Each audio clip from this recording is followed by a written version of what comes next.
how does the diet relate to the maybe most of the common current, I would say, even disease in children? Nowadays, we have a big rise in non-communicable diseases in children. So it's like actually lifestyle diseases, including cancer, including all the diabetes too, and all the issues of obesity like metabolic syndrome, etc.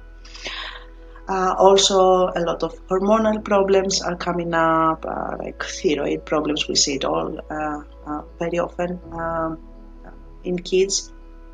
All these problems are related to healthy lifestyle, just like they are in adults. But with kids, because usually most of the kids do not have very high level of stress yet, and the social connection could also be, they have a higher coverage of their emotional needs than us adults. So exercise, or a lack of it actually, and healthy diet and sleep are the three most important factors to look into when we want to study the non-communicable diseases for kids. A lot of studies show that out of these three, diet is the elephant in the room.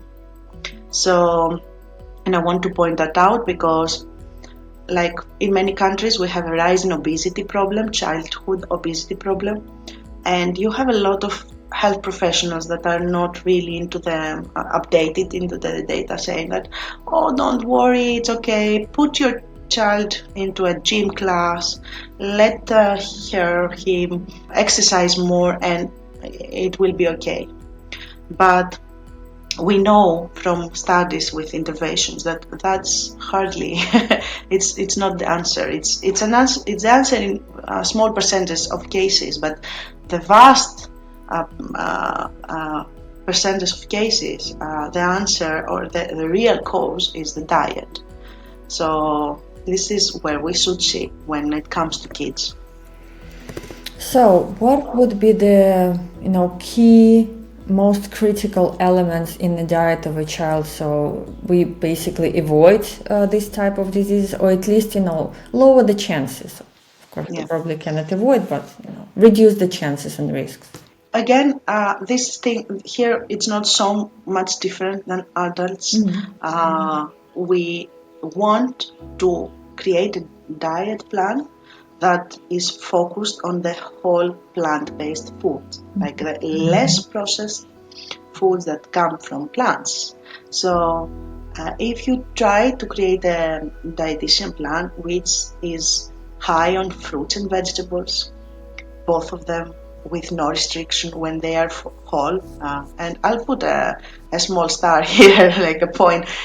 Fruits are really healthy, and there is no official legitimate organization that says that we should reduce fruit. There is a lot of misinformation around fruit and sugars. Yes, when you take the fruit and you make it a juice, it is sugar. I know we'll talk about it later, but it's free sugars actually.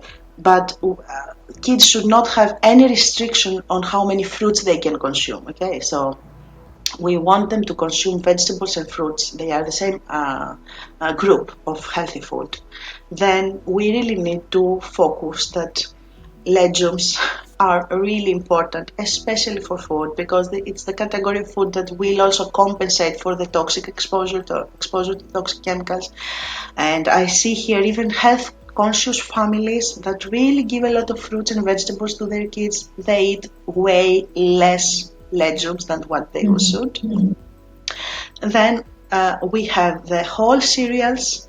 Here again we have a lot of misconceptions, because a lot of people think that flour has all the health benefits of the whole cereal, but it doesn't, because when we take the whole cereal and we fine ground it into the flour, we do the same to the resistant starch and the fiber.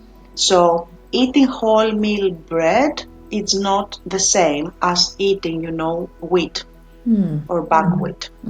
So we need to include more whole cereals in our diet, in the kids' diet.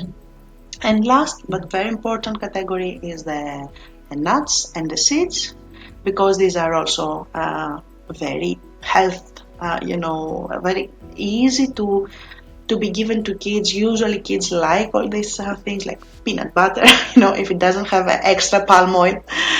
So seeds and nuts are also important because they are very high in metals like iron and zinc, calcium, etc. So these are the 5 categories of food all kids should have in good amounts.